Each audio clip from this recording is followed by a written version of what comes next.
Hey teachers, I hope you've had a wonderful day so far. I have because it's fall. I love fall, my favorite season by far.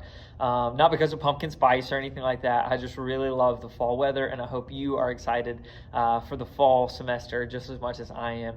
I wanted to make a video this week just because one, it's been a while, but two, there's some stuff I want to cover in this announcement video that's kind of hard to type out without taking an entire page or two for an email. I just want to talk about really quick. First, obviously, this Sunday, our lesson is Jesus appeared to Thomas. And we're going to focus on how Jesus appeared to Thomas because Thomas was doubtful. He had questions. He was questioning everything that had gone on, and he wanted to restore Thomas's faith. He wanted him to believe in him again as the Son of God.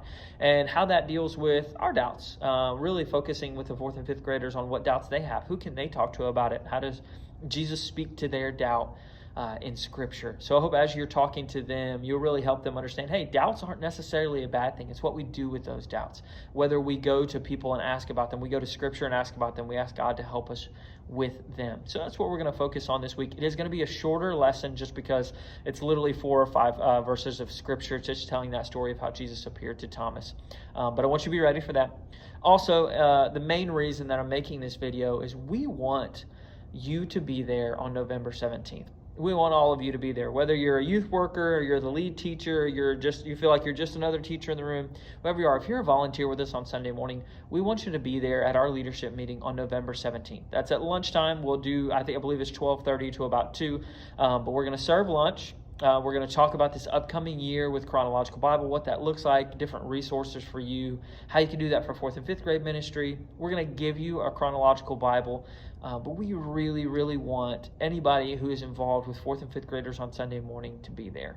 We want to be able to resource you well and feel like we have informed you, and there'll be some other stuff in the meeting as well. But go ahead and put that on your calendar, November 17th, and that's going to be at lunch. You'll get a free lunch that day.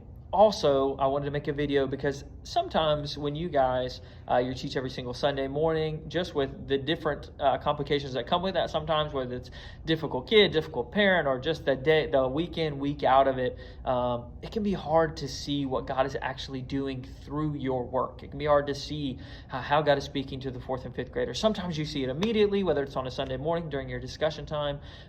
Sometimes you never see it for weeks on end or months.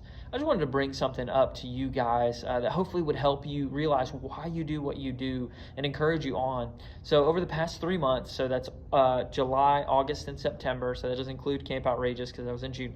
July, August, and September, we have had 15 4th and 5th graders come forward for salvation. Whether that was a Sunday morning with us, whether that was a Wednesday night shift program. We even had a few that came forward during pastor's preaching.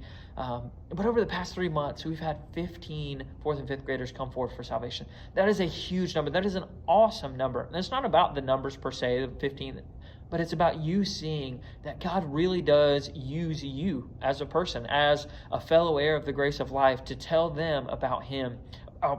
Even if you're not that person that gets to lead them to Christ, sometimes you are, but even if you're not that person that gets to lead them to Christ, you play a vital role in planting seed and in watering so that Christ can have them as a reward for His suffering, as a person that He loves and desires and wants as His possession.